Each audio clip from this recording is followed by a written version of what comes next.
Mesdames, Messieurs, bonjour et surtout merci d'être encore en direct sur Info TV. Nous sommes lundi 11 mars 2024. C'est reparti pour toute une semaine en information. Une information en toute convivialité. Ce lundi, on marquera un arrêt significatif sur ce que l'on appelle de plus en plus au Cameroun les très hautes instructions du président de la République. Une interrogation, ces hautes instructions sont une réalité ou alors tout simplement une manipulation du ministre d'État, secrétaire général de la présidence de la République, M. Ferdinand Ongongo. Que pensez-vous des très hautes instructions de la République depuis un certain temps dans notre pays, le Cameroun? On en parlera tout à l'heure avec beaucoup de pertinence, et pour en parler avec beaucoup de pertinence, ils seront enseignants, ils seront analystes sociopolitiques, ils seront journalistes et ils seront consultants. Toujours dans le cadre de ce débat, nous irons déjà du côté des kiosques pour marquer un arrêt,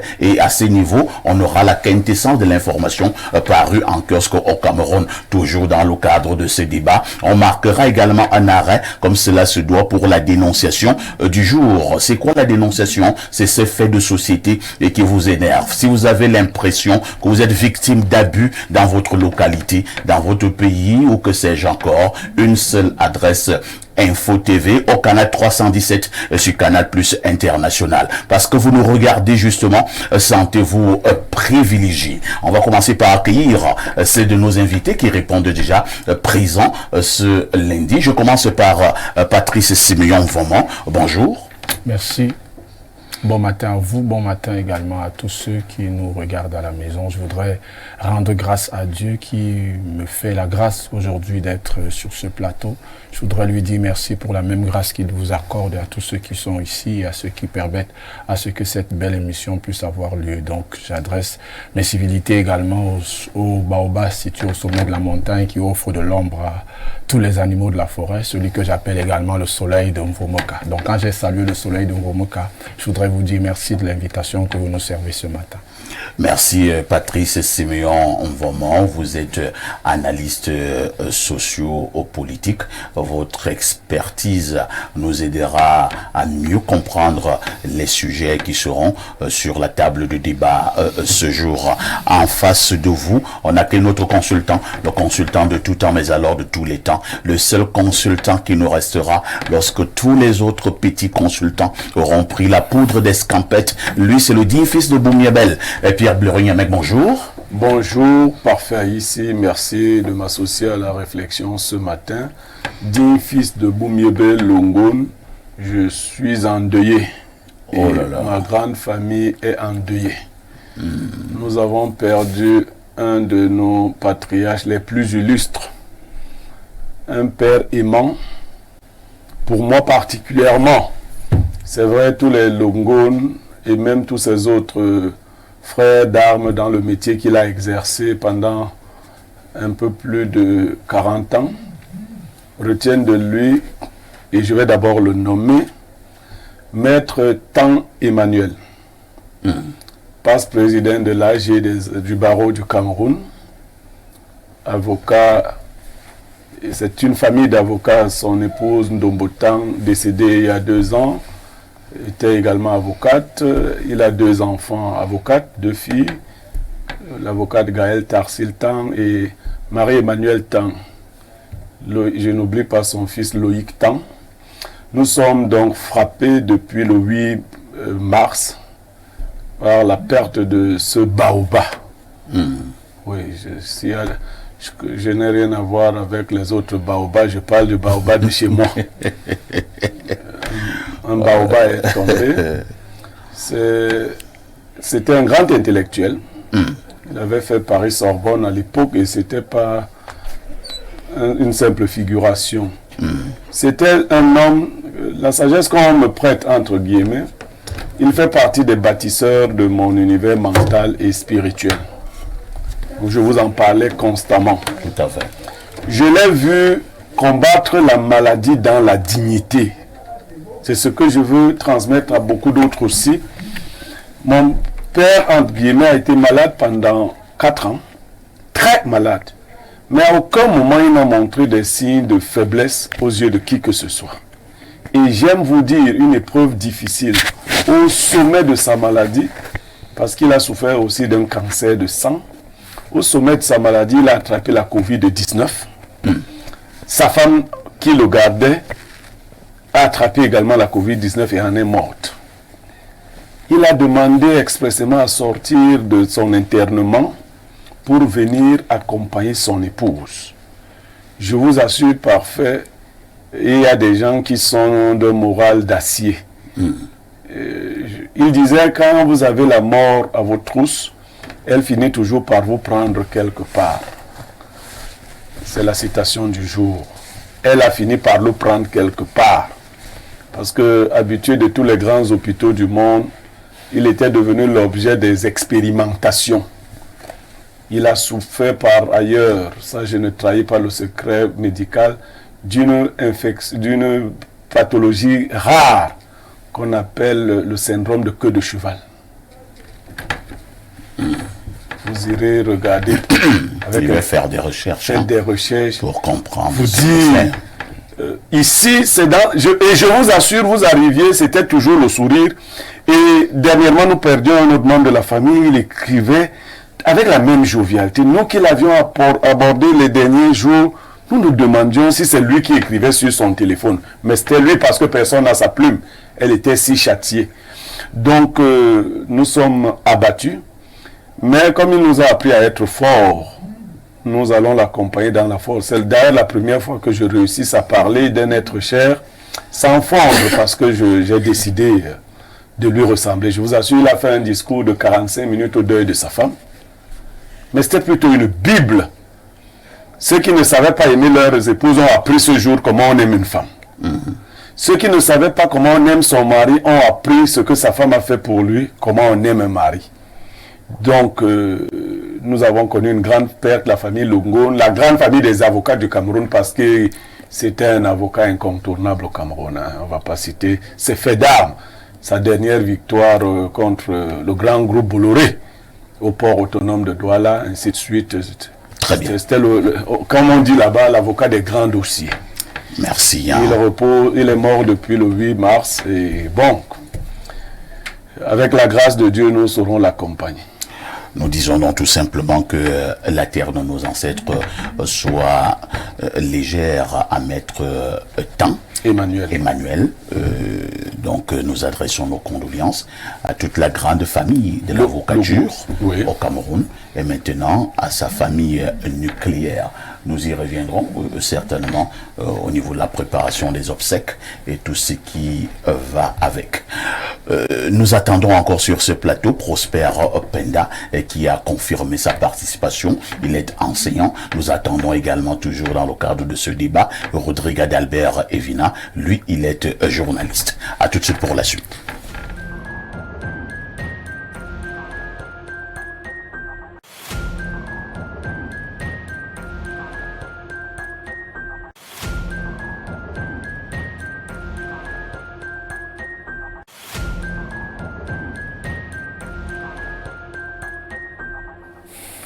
Patrick Bala, bonjour. Bonjour Perfecto, bonjour aux nombreux téléspectateurs que je suis heureux de retrouver ce matin, ce début de semaine, pour l'actualité sportive sur Info Télévision. Comment a été le week-end? Oh, parfait, le week-end, il était parfait. Il était moi. Oui, c'était un très beau week-end. Très bon week-end. Ouais. Lorsque vous avez Patrick Bala, cela signifie que nous devons bien faire un tour au niveau des kiosques. Patrick, que disent les journaux? Eh bien, les journaux de ce matin, parfait, ici, vont nous conduire vers le journal Maison, celui de Joe Neven, directeur de publication justement de ce journal. Il s'agit d'Info Matin qui revient sur la présidentielle de 2025. Le journal nous fait donc savoir que Guibaï Gatama, candidat, c'est donc Guibaï Gatama qui est le promoteur du mouvement 10 millions de nordistes, par ailleurs directeur de publication de l'Œil du Sahel. Eh bien, ce dernier se prépare, selon des indiscrétions puisées à bonne source, à aller à la conquête d'Etoudi pour cette présidentielle prévue justement au Cameroun l'année prochaine. Information contenue à la page 3 de ce journal. Quittons Info Matin pour un autre journal, celui toujours de la maison. Il s'agit de la météo, le tri-hebdo d'informations, d'enquête, d'analyse et surtout de reportage qui s'intéresse ce matin à l'affaire Martinez-Zogo et titre l'ordonnance de la honte pour revenir bien sûr sur plusieurs faits. Florent Sikati de Kamouo qui a tué donc l'instruction. Pierrot Narcisse Nzié l'enterre. Pas de reconstruction des faits, rapport d'autopsie ignoré. C'est donc à retrouver de la page 5 à la page 9 du journal La Météo pour avoir des informations concernant cette actualité ce matin. Quittons le journal La Météo pour parler du quotidien Bleu, Le Jour, le quotidien Capitaux Publics d'Aman Mana qui parle ce matin, qui s'intéresse aux violations des droits de l'homme et nous fait savoir donc que plus de 1943 cas ont été enregistrés en 2023. Les détentions et arrestations arbitraires et des cas d'atteinte à la vie parmi les abus observés au cours de l'année écoulée sont donc énumérés dans ce journal à la page 3. Le journal parle également ce matin de la douane. Stop aux saisies fantaisistes de voitures. Eh bien, il faut noter qu'une directive du directeur général des douanes veut remettre de l'ordre dans cette tendance prononcée de son personnel à corriger régulièrement le travail de leurs collègues. Information contenue à la page 3 ce matin. Allons voir le messager de Phopius Ndiawe que nous dit le journal de ce dernier ce matin. Eh bien, il s'intéresse à la présidence du Sénat. L'absence du président de la Chambre haute du Parlement lors de l'ouverture de la session de plein droit ravive toutes les interrogations sur la disponibilité du monogénère. Information contenue à la page 3 de ce journal. On parle donc de casse-tête chinois au Paris risqué. C'est la grande interrogation du journal Le Messager ce matin. Le journal s'intéresse également à l'actualité sportive, notamment la boxe anglaise, le noble art. Le continent s'effondre, titre le journal, pour faire référence à la défaite de Francis Ngannou en 2 rounds. C'était face à Anthony Joshua dans la catégorie des poids lourds. Information contenue à la page 12 de ce journal. C'est d'ailleurs la grande une de mutation de Georges-Alain Boyomo qui parle donc du Camerounais qui s'est vu infliger un knock-out dès le 2e round. C'était vendredi dernier du côté de Riyad face à Anthony Joshua. Une défaite lourde d'interrogations sur sa forme du jour et son avenir. On parle de chaotique, le combat réalisé donc par Francis Ngannou du côté de l'Arabie Saoudite. Quittons l'actualité sportive du journal Mutation pour tomber sur le tri-hebdo le soir d'Armand Bianda qui s'intéresse à la journée internationale de la femme et cette célébration du côté du ministère des Transports avec l'appui justement du ministre Jean-Ernest Masséna Ngale Bébé qui a donc présidé cette cérémonie. C'était donc du côté de l'esplanade départementale ministérielle dont il a la charge. C'était à l'occasion donc de la 39e édition. Moment pour lui d'implorer bien évidemment la responsabilité, d'appeler les femmes à une certaine responsabilité. Le journal parle également de la 3e édition de la Grande Nuit des Travailleurs. 10 hectares de terrain titrés seront distribués aux meilleurs travailleurs. C'est l'information du journal Le Soir ce matin. Parlons de Cameroun. Tribune de Marie-Claire Nana, le quotidien Capitaux Publics, revient sur ce documentaire à l'endroit de Paul Biya, un destin exceptionnel, film intitulé Paul Biya, un grand homme d'État au destin prodigieux. Ce documentaire a été présenté, c'était au Palais des Congrès de Yaoundé en avant-première par le ministère de la Culture, des Arts et de la Culture avec son son ministre Pierre Ismaël Bidompat, représentant personnel du chef de l'État. Quittons le quotidien Capitaux Publics pour l'œil du Sahel qui s'intéresse ce matin au parc de la Benoué et ses 10 otages libérés par le 5e bataillon d'intervention rapide BIR en abrégé. Vous avez d'ailleurs ces personnes en image et justement les éléments du BIR ont parle du Témoin, le journal Le Témoin qui parle également de sport ce matin avec le tour cycliste VTT Chantal Biya. Et le journal nous fait donc savoir qu'après la réunion qui s'est tenue en début de semaine au club Mine Fopra, bien sûr, et qui a permis d'accueillir les nouveaux partenaires de ce projet novateur, le comité d'organisation s'est rendu hier dimanche sur le site pour une évaluation sur le terrain. Bagofit prêt à accueillir les premiers coups de pédale, nous fait donc savoir le journal de Témoin ce matin. On termine cette revue de presse parfois ici avec la nouvelle. La nouvelle revient sur la libération d'Amougou Belinga, toutes les basses manœuvres du clan mises à nu.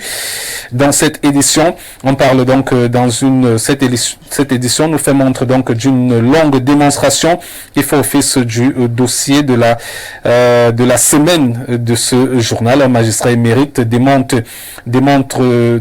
point après point, artifice après artifice, toute la stratégie savamment mise en place par le clan qui soutient Jean-Pierre Amougou Belinga depuis l'information judiciaire pour le libérer dans les tout prochains jours. Un vrai scandale selon le journal pour la justice camerounaise et pour notre pays. Information contenue à lire de la page 2 à la page 6 de ce journal. C'est d'ailleurs avec le journal La Nouvelle qu'on met un terme à cette revue de presse acte 2 sur Info Télévision. Vous le savez, la première revue de presse est à 6h45 avec Théophile Vianney Biya. La seconde revue de presse, c'est dans le cadre de ce programme Espace Minier entre 10h15 et 10h20. Merci Patrick Bala pour toutes ces informations parues donc en kiosque au Cameroun. Vous ne partez pas, vous nous donnez le fait saillant de l'actualité et qui retiendra notre attention ce soir aux 19h et aux 20h. Eh bien, on parlera de sport avec la fédération qui est sur des braises en ce moment avec les clubs de football professionnel. Vous savez que Victoria United, par une décision des organes juridictionnels de la FECAFOOT, l'équipe a été admise à disputer les playoffs au détriment d'une équipe qui, elle, s'est qualifiée sur le terrain. Comment cela est possible? Bon, on ne sait pas trop. Victoria... C'est un nouveau règlement? Apparemment. Et pour le club a attaqué Young Sport Academic de Bamenda. Vous savez que c'est une équipe qui vient d'une région très sensible de notre pays. Et l'équipe s'est vue... l'équipe Victoria United a remporté le match qui précédemment s'était soldé sur un score de parité, remporte le match sur tapis vert et on a infligé une sanction de 6 matchs à 6 joueurs de Young Sport Academy qui ne vont pas participer au play-off pour un problème de double identité. Et donc il s'avère que par la suite, il y a donc lors des différents réquisitoires, il y a que l'équipe même de Victoria a 7 joueurs, malheureusement, qui ont une double identité, parmi lesquels un joueur qui était à la CAN, Nathan Douala, l'homme de 17 ans. Oui. Comme nous ne vous aimons pas là. Oui, c'est nous qui... Oui, Nathan Douala, ici il faut le dire. Voilà ça. C'est-à-dire, je ne comprends même pas comment les gens sont. Et tu trouveras toujours des gens qui vont sortir là. Maintenant, ils ont une nouvelle défense. C'est la fédération qui donne les âges aux gens. Quand tu vois Nathan Douala, quand tu le vois pas que c'est son enfant qui peut avoir 17 ans. Quand tu le vois, est-ce qu'on peut abattardir tout un peuple comme ça? Et on te repose seulement de ne pas suivre les gens qui font les bêtises. Tous les joueurs là, dans le club qu'il veut favoriser, le club de Opopo, 7 fausses identités. Et ce n'est pas les 2-3 ans ici, c'est les 10 ans. C'est des vieillards. Après, ils vont aller commencer à se casser, on va dire qu'ils sont allés. Et plus grave, on se rend compte qu'il y a près de 63 joueurs du championnat. Le championnat élite où on a 18 équipes, il y a 15 équipes qui ont des joueurs avec une fausse identité. Merci. De toutes les façons, je pense que ça, c'est ça qui nous donne au football toute sa grandeur. C'est ça. Calmez-vous bien. Non, tu es calmé comment? Un peuple, on dit vraiment. Et on nous taquine déjà. Les gens écrivent partout là, je suis d'une communauté qui n'aime pas le faux. Je suis l'un des rares Bassa qui n'aiment pas le faux. Les autres aiment le faux. Nous allons chercher à voir comment marquer un arrêt. Vous avez 100 joueurs avec de fausses identités. Quand on a son vrai âge, on vieillit. Vous voyez Joseph-Antoine Bell, il a 70 ans le 8 octobre de cette année. 70 ans. C'est cet âge qu'il a. Il est né en 54. Le 8 octobre 54. Nous verrons comment en parler. Entre-temps, quand même, Patrick Bala, quelque chose de terrible. Vous mettrez les guillemets à terrible. C'est passé en Arabie Saoudite dans la nuit du 8 au 9 où notre grand champion a été cueilli tel une mangue mûre par l'intrépide et l'impardonnable Joshua. Bon, pour les adeptes du noble art, la boxe en l'occurrence, savait déjà que ce sera très difficile pour Francis Ngannou. Parce que vous avez en face de vous un Anthony Joshua qui, en 30 combats de boxe professionnelle, n'en a que perdu 3. Avec 24 KO. Oui. Donc, vous pouvez imaginer que pour Francis Ngannou, qui sort... Un CV effrayant. Oui. Qui sort du mix martial arts, qu'on appelle généralement MMA, qui se retrouve pour une deuxième fois sur un ring de boxe pour combattre après le combat contre Tyson Fury, ne pouvait pas avoir les rudiments nécessaires pour aller justement défier un tel boxeur. C'est-à-dire que c'est Anthony Joshua, c'est comme si vous allez... c'est après le match que vous dites ça. C'est comme si vous prenez de l'héros pour aller affronter Tyson. Mike Tyson. Quand même, il y a un débat qui est né, que ce soit sur les réseaux sociaux ou ailleurs, sur ce combat. Beaucoup qui estiment que finalement, Ngannou se moque de nous. Ngannou a opté maintenant pour travailler de l'argent, que c'était un combat arrangé, que c'est trop facile ce qui s'est passé au deuxième round. On pouvait fouetter Ngannou, mais pas de cette manière. Et vous allez justement voir certains qui écrivent sur les réseaux sociaux, oui, Ngannou, lui, il a été tapé, mais il a engrangé soit 11 milliards, soit combien? 13 milliards. 13 milliards, ainsi de suite. Alors, est-ce que cette thèse peut prospérer, la thèse de la vente de combat par Ngannou? Oui, je pense que c'est également à prendre très au sérieux, d'autant plus qu'il y a eu une sortie de Mike Tyson dans ce sens. Tyson a fait une sortie dans ce sens. Si on continue comme ça, c'est la boxe qui est en train de qui va totalement disparaître.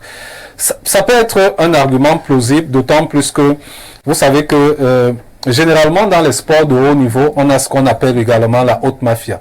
C'est-à-dire que pour les pratiquants de la boxe anglaise, enfin pour les dirigeants de la boxe anglaise, le combat Ngannou-Tyson Fury, ayant commis beaucoup de gaffes, ayant justement montré des failles en ce qui concerne cette boxe anglaise, parce que vous connaissez qui est Tyson Fury, peut-être il pouvait avoir des arrangements dans ce sens. C'est-à-dire que ramener Ngannou pour amener un autre boxeur qui pratique justement cette discipline et montrer que Ngannou n'a pas encore les rudiments nécessaires pour pratiquer justement la boxe anglaise. Cette affaire de vente de combat a débuté avec Fury lui-même.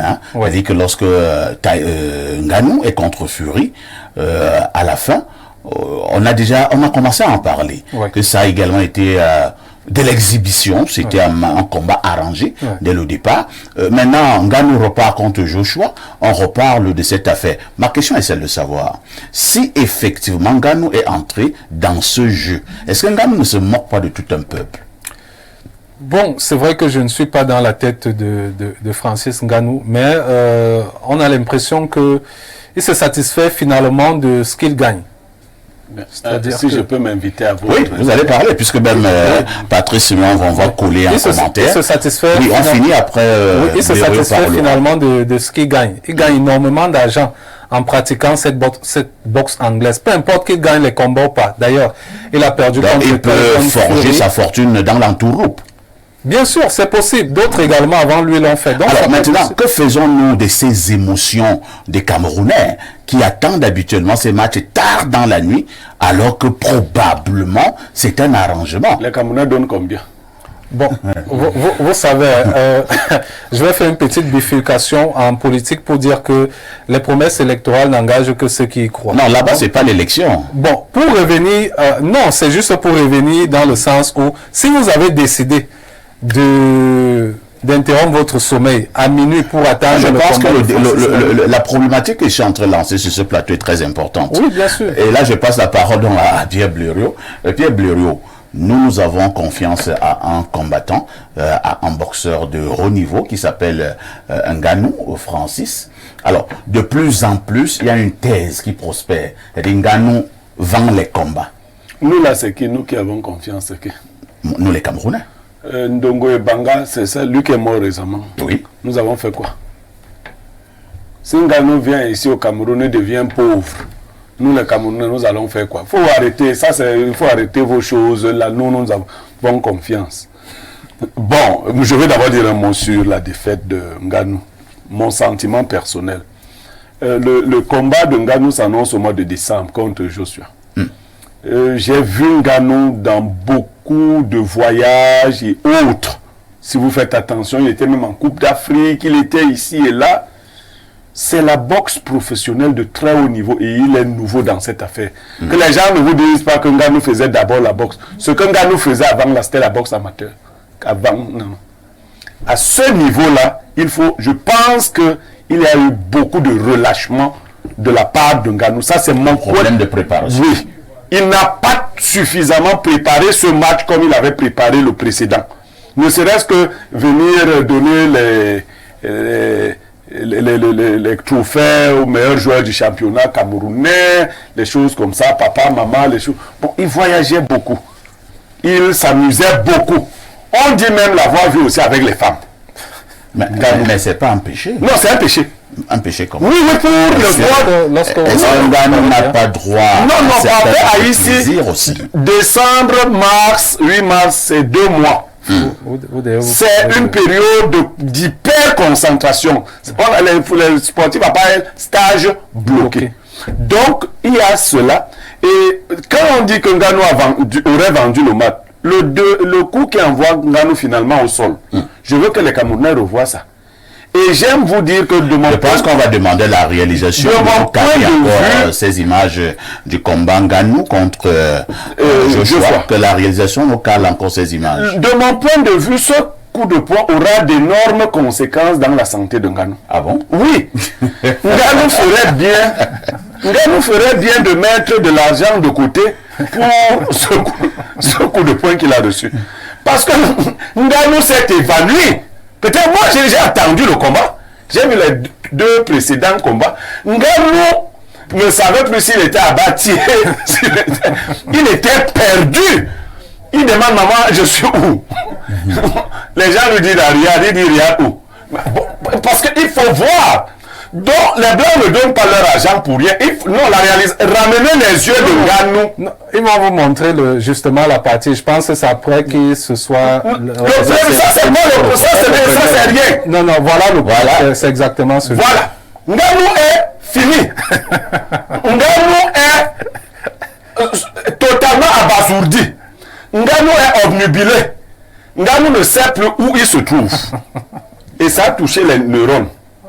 Le truc, c'est... Et il faut avoir vu les autres combats de Joshua. Parce que j'aime vous dire que Joshua a fait ça à Tyson Fury. Ce qu'il a fait là, Ngannou. Il a fait ça à beaucoup d'autres. Tyson Fury a dormi pendant quelques minutes au sol. Le même type. Donc voilà. Il faut agrandir les yeux de Ngannou et la bouche. C'est comme si la langue de Ngannou voulait sortir. Donc, je préfère que Ngannou garde beaucoup de cet argent qu'il gagne.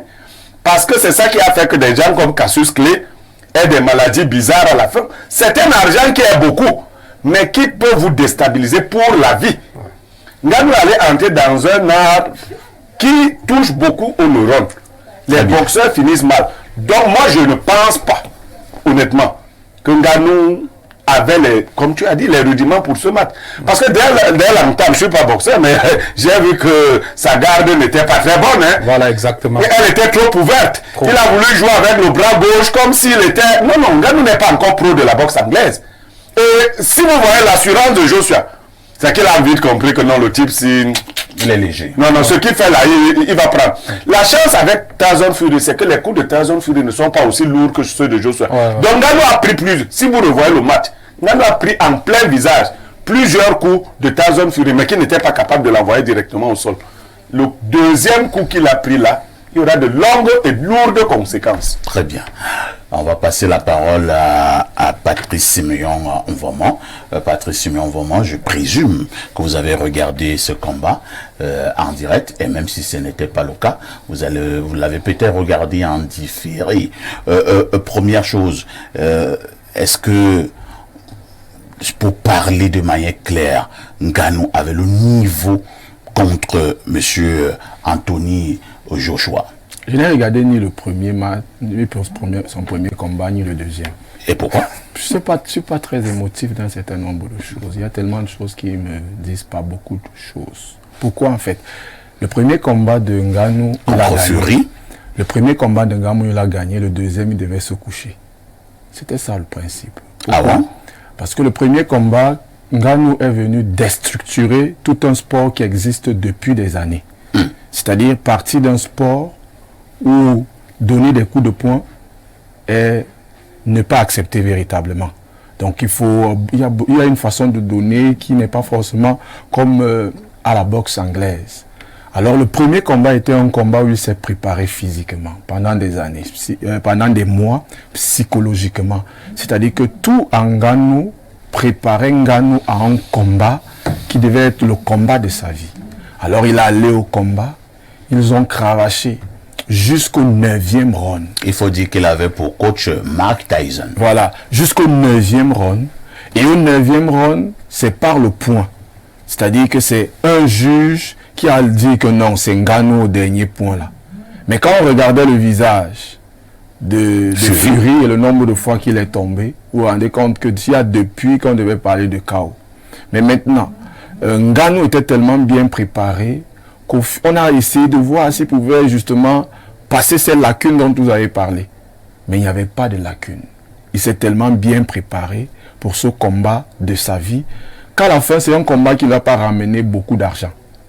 Alors, il fallait remettre les points sur les i sur un sport, comme il a dit, le grand A, le noble A, autant pour moi. Donc, le noble A, il fallait redéfinir les choses. Parce qu'on a vu Mohamed Ali, on a vu Mike Tyson, on a vu Olifi. Toutes ces personnes, c'était des boxeurs qui boxaient depuis leur tendre enfance. Ouais. Mais là, on venait voir quelqu'un qui avait d'abord été chargeur de sable, est passé par le désert, est passé par le désert, arrivé en France.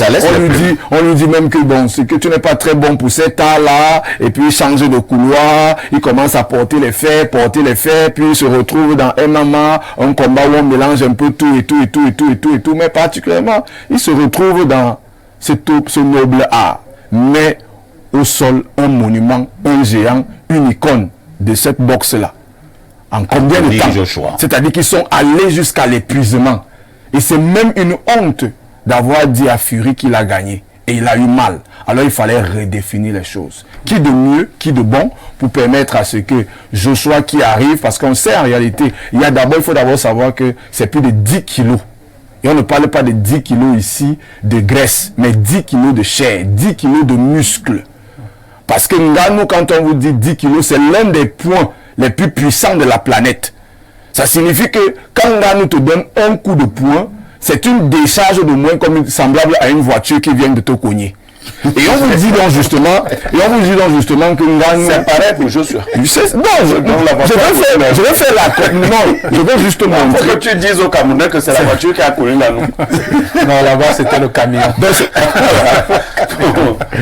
Donc, en fait, ce que moi, je lis ici, c'est Ngannou devait se coucher pour permettre à ce que les champions de boxe qui font cet art-là depuis la base puissent retrouver le sommet. Et on a redéfini les cartes. On lui a dit, toi, les premiers ronds là, tu te couches. Et vous verrez donc justement la lecture qu'a eu le grand frère Niemek en précisant qu'il a fait beaucoup de déplacements. Toutes choses qui montraient en réalité qu'il savait. Pas très concentré. Non, il savait ce qui allait se passer. Et quand vous regardez même les attitudes de Joshua, j'ai regardé quelques extraits, c'est-à-dire que quelque chose de 15 secondes, 30 secondes, et en regardant les deux personnes, les esprits des deux personnes, il y a quelque chose qui s'est passé avec la santé de Ngannou.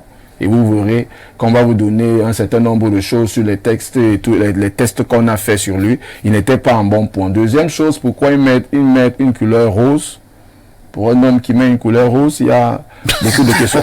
Il va vous amener sur quel terrain là? Non, moi ça m'intéresse. Effectivement, ça je n'avais pas prêté attention. Tu sais, on croit souvent que quand les gens font les sports de lutte, là, ils peuvent pas se retrouver dans les choses bizarres. Pourquoi il était même en rose?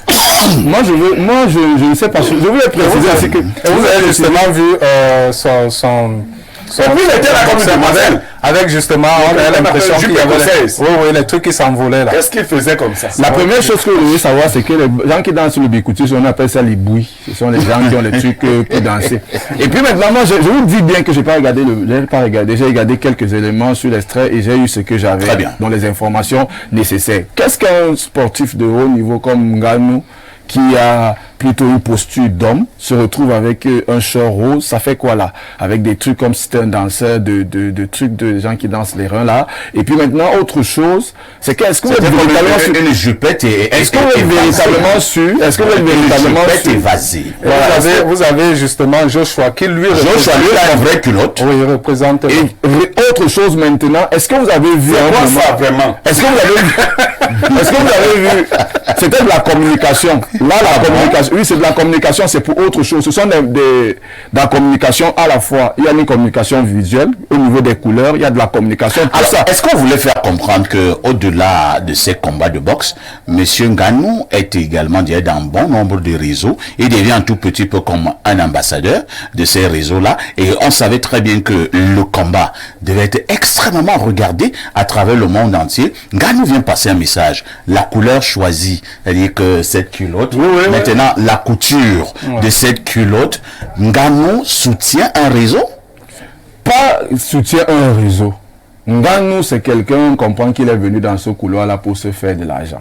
Alors on lui dit, pour te faire telle culotte porte, ça va te permettre d'avoir telle chose, bon, tu peux pas. On lui impose des choses. Et regardez bien l'attitude de Joshua, vous ne verrez à aucun moment jubiler ou montrer quelque chose. Or, c'est quelqu'un qui a terrassé Fury. Alors, si pour quelqu'un qui a terrassé un champion comme Fury, vous vous retrouvez en face de d'un bâtiment comme celui-là, et puis vous donnez des coups de poing, vous ne jubilez pas un moment, et puis vous gagnez le combat, vous partez quand même soulever sa main. Il y a quelque chose. On a même vu M. Anthony avoir arboré la casquette aux couleurs du Cameroun, vert ou jaune. Ça vous montre en réalité ici. Justement, il fait savoir que la fondation de Francis Ngannou, il va, sur ce combat, ce qu'il a remporté, il va enlever une partie pour financer la fondation de Francis Ngannou. Pour revenir sur les propos, justement, ça veut dire qu'il y a beaucoup de choses à l'intérieur que nous ne maîtrisons véritablement. Et je termine simplement en disant ici, je termine en disant simplement ici que vous verrez bien que Ngannou et Joshua seront désormais très amis. Ils le sont même déjà. Voilà, ils sont très amis pour des personnes qui avaient véritablement un combat. Il faut savoir. Alors finalement, de qui se moque-t-on? On ne se moque pas de quelqu'un.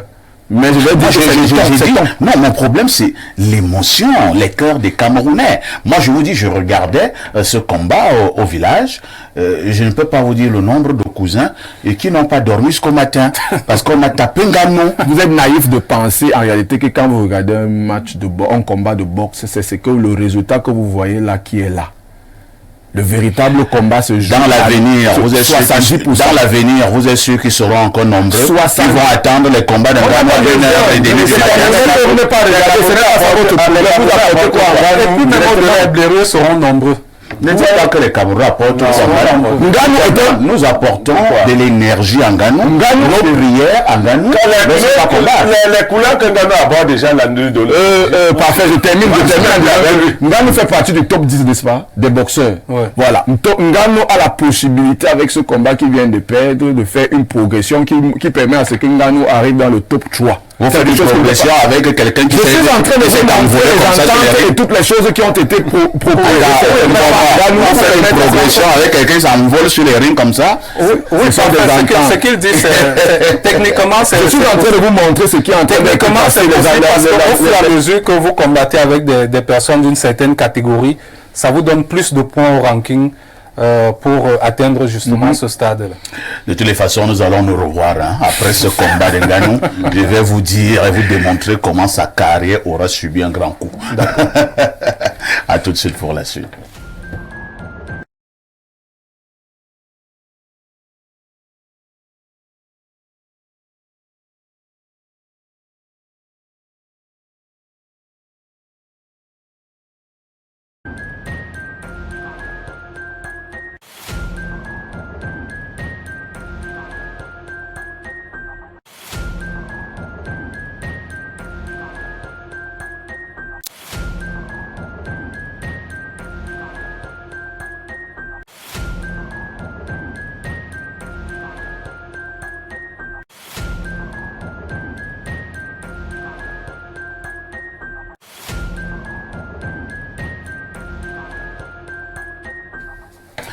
En l'absence de Bernard de ce matin, Pierre Blériot-Niémec va donc nous donner la dénonciation de ce jour. Parfait. Ici, ce jour, je dénonce la présidence de la République. Qui? Ah bon? Oui. Pourquoi? Vous avez vu dans la revue de la presse, et même dans d'autres presses que vous avez pu lire, il y a eu un film documentaire sur Paul Biya. Film documentaire sur Paul Biya, qui a été projeté au Palais des Congrès. Vous voyez que même le soutien du Grand Baobab, je l'informe qu'il y a eu un film projeté. Qu'est-ce que je dénonce? Je dénonce le fait que des gens à la présidence, pour leur conflit de clans, veulent discriminer les Camerounais. Il y a un film documentaire sur Paul Biya. On choisit 4 chaînes de télévision sur toutes les autres chaînes qui existent. Résultat des courses, les Camerounais n'ont pas vu le film. Ou très peu de Camerounais l'ont vu. Chaque chaîne de télévision a son audimat. Chaque chaîne de télévision a son potentiel en termes de téléspectateurs. J'invite ces gens de la présidence à ne pas privatiser un bien public qu'on appelle Paul Biya. Paul Biya, comme chef de l'État, est la propriété de tous les Camerounais. Il fallait donner la possibilité à Equinox, à Info TV, à TBS, à LTN, à toutes les chaînes. Ils se sont contentés de donner à la CIA TV. Je ne vais pas dire que personne ne regarde, parce que quelques-uns regardent. De donner à Canal 2, parce qu'ils disent que ce sont les chaînes qui soutiennent le gouvernement, à Vision 4. Et la 4e chaîne à qui ils ont donné cette affaire, c'est Candice, je crois. Voilà. Non. Très bien. Vous qui êtes là-bas, et vous de la présidence, et le ministère des Arts et de la Culture, ne faites pas de la niaiserie. Quand vous avez une chose qui regarde Paul Biya, ça ne vous... Et la conséquence, c'est que beaucoup d'hommes d'État ne sont pas aimés des Camerounais. Remettez à tout... Le travail que nous faisons ici est un travail d'utilité publique. Et je ne prêche pas que pour cette chapelle, si j'ai dit, il fallait donner ce film. Aujourd'hui, quel est le retentissement de votre film documentaire? On est lundi, vous avez projeté ça le week-end. Il faut que c'est moi qui viens dire ici qui avait ça. Donc vous n'aimez pas plus Biya que nous, vous ne l'aimez même pas. Biya, vous ne l'aimez même pas Biya. Vous aimez vos postes. Mais faites en sorte que les Camerounais puissent savoir qu'est-ce que vous dites que Biya a fait. Très bien. Merci Pierre Blériot pour cette dénonciation. On passe la parole à Patrice Séméon. Vraiment, Patrice, il y a justement ce film documentaire qui a été tourné pour le président de la République, son Excellence Paul Biya. La diffusion a eu lieu, comme l'a dit Pierre Blériot, ce week-end. C'était du côté du Palais des Congrès.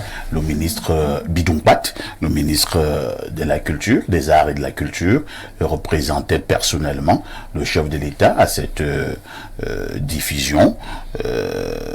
Entre-temps, donc, Pierre Bleriot s'insurge du fait que il n'y a qu'à peine 4 chaînes de télévision qui ont été invitées à couvrir cet événement. Première chose, est-ce que le président Paul Biya est le président de 4 chaînes de télévision au Cameroun, ou alors le président Paul Biya est le président de tous les Camerounais? Et donc, ceux qui ont organisé cette affaire devaient impliquer quand même la majorité des chaînes de télévision. Je n'ai pas regardé le documentaire, mais j'ai regardé des affiches qui circulaient et qui mobilisaient un certain nombre de personnes à regarder. J'étais en train de causer avec un de mes petits frères à la maison. On échangeait sur la parole de Dieu. Donc, c'est de ça qu'on parlait. Donc, ce qui se passait au palais de congrès de Yaoundé, un film documentaire pour parler du président de la République, je pense que c'est limité en fait. Ah bon? Oui, le président de la République est un monument. Le président de la République représente quelque chose de bien plus grand que ça. Pour moi, c'est l'homme politique du siècle en Afrique. C'est également celui qui aura en 40 ans porté l'histoire de l'Afrique en fait. Il a vu l'Afrique. Quand vous saluez le président Paul Biya, vous avez salué tous les présidents d'Afrique d'hier, vous avez salué ceux d'aujourd'hui, et certainement le visage de l'Afrique que vous verrez demain. C'est-à-dire qu'une Afrique des hommes où on voit la véritable sagesse agir, où on voit la pondération, où on voit véritablement le pouvoir. Je n'ai pas regardé le film documentaire parce qu'à l'intérieur, il y aura des redites, beaucoup de redites, beaucoup de choses qui seront redites. Il y a quelque chose qui m'a marqué, on appelle le mouvement pour la consolidation des acquis du renouveau. C'est un mouvement qu'on appelle en abrégé MOCAR. Le MOCAR avait eu l'idée d'organiser toute une semaine qu'on appelle la semaine du renouveau. Et ils ont décidé de faire quelque chose d'assez original. Ça commençait par la foire du renouveau. C'était du 16 au 19 octobre 2023. C'était ce qu'ils voulaient faire.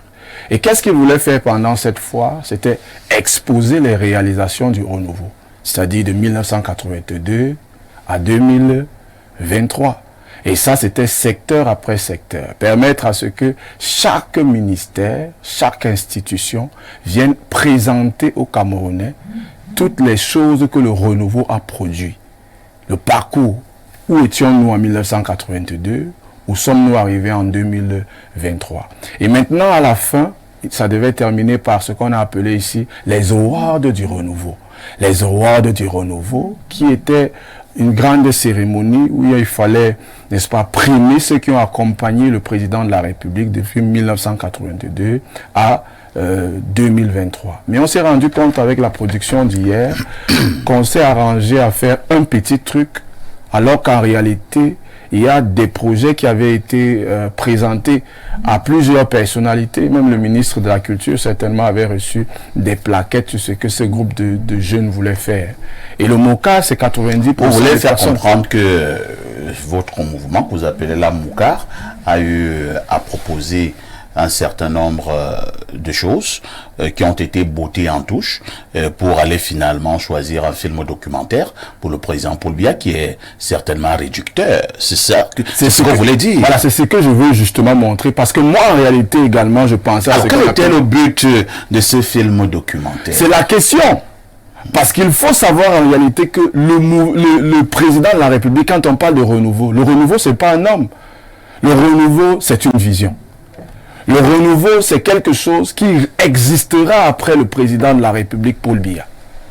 Parce que le renouveau, c'est la transition entre le Cameroun, qui était un Cameroun où il y avait la dictature entre guillemets, pour un Cameroun ouvert, où on parle de la démocratie, où on a vu un certain nombre d'éléments, de rudiments être mis sur pied.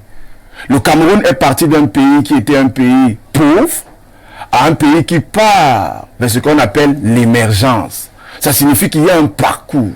Alors réduire ça à un film, je pense que les personnes qui ont fait le film, je ne l'ai pas regardé, pas encore.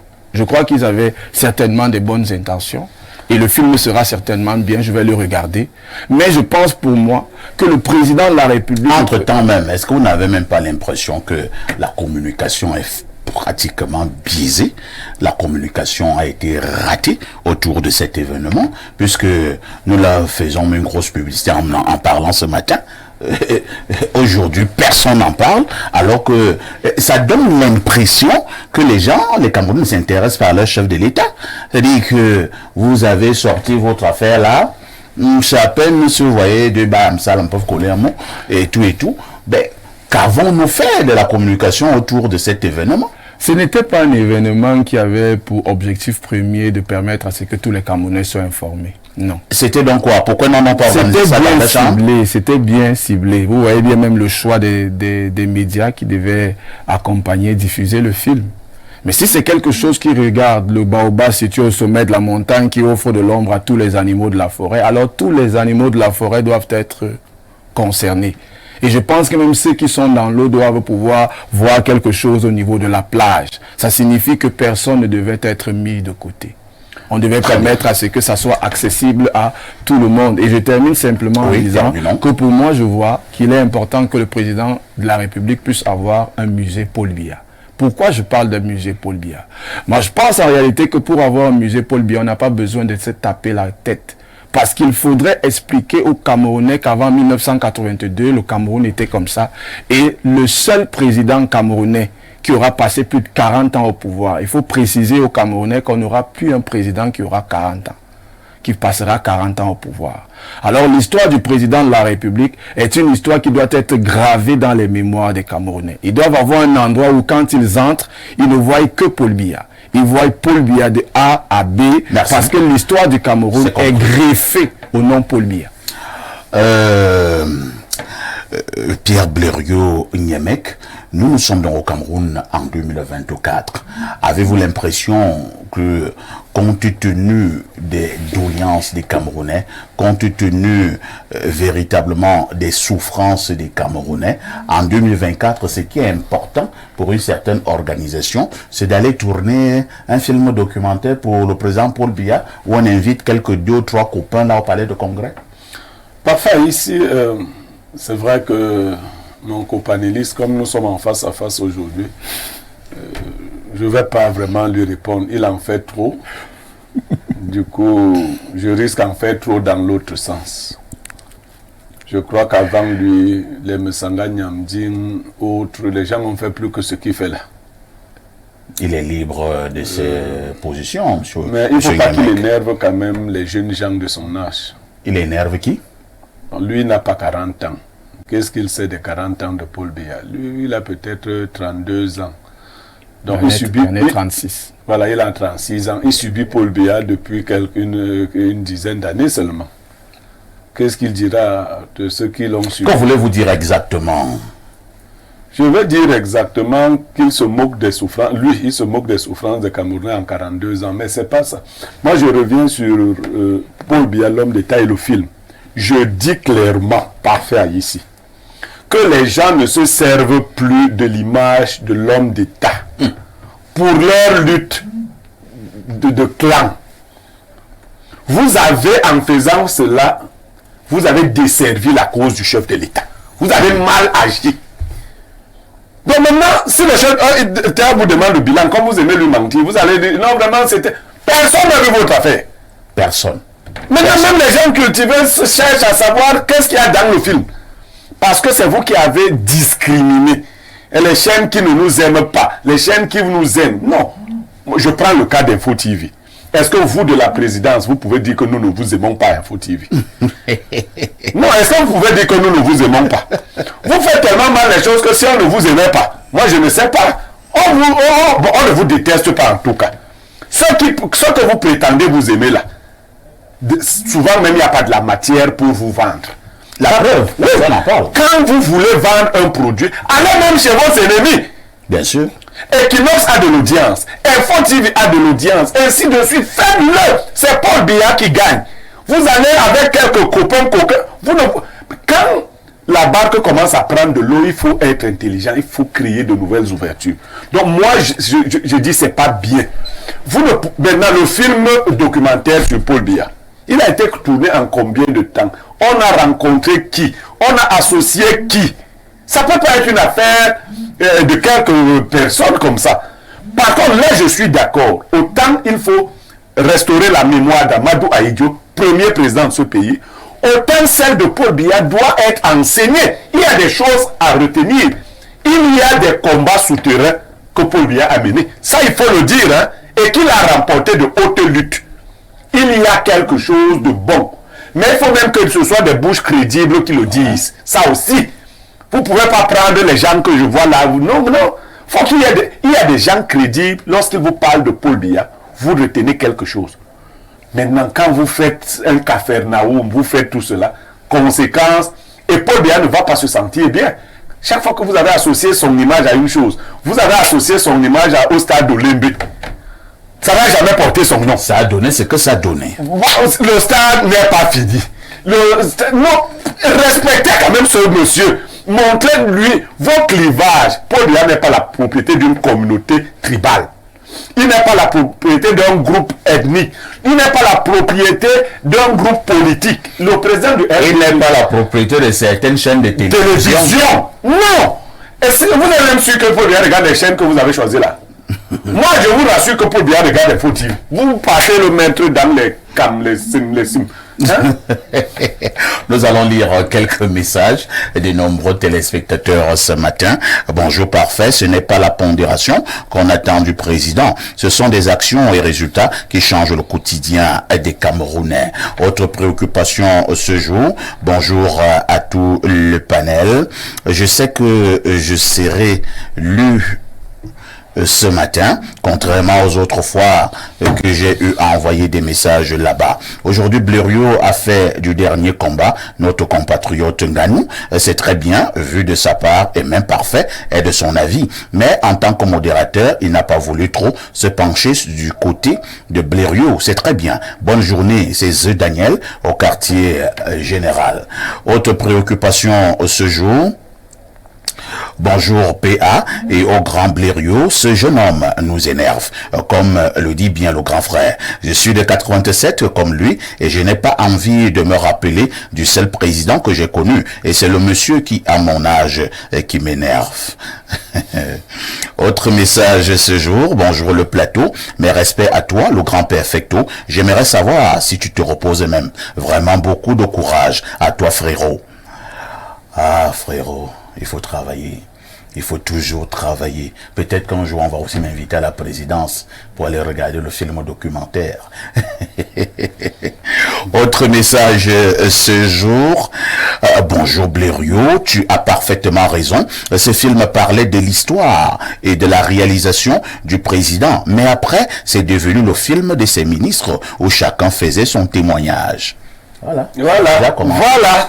Alors que vous savez que les Camerounais n'aiment pas les ministres de Paul Biya. C'est-à-dire, quand vous prenez vos images, vous les ministres, vous associez à l'image de Paul Biya, ça gâte tout. Moi, vous ne vous aimez même pas un peu comme ça. Bonjour à vous. Vraiment, quand je vois ce jeune ayopiste, ça me fait mal au cœur de voir que même la jeunesse est vendue. Ouais. Est-ce que le jeune là n'a pas le droit d'avoir ses positions? Alors, autre message, bonjour tonton et toi, vos différentes analyses concernant le dernier combat de Nganou me font marrer et je peux aisément comprendre le niveau d'inculture de certains. Comme réitéré dernièrement, dans le monde du sport de haut niveau et nombreux autres domaines, ce sont les loges qui décident qui va gagner ou perdre. Tout est connu préalablement et ce qu'on vous brandit comme spectacle n'est que folklorique. C'est Vegas à Aqua qui envoie le message. Nous partons au 213, hein, c'est l'Algérie.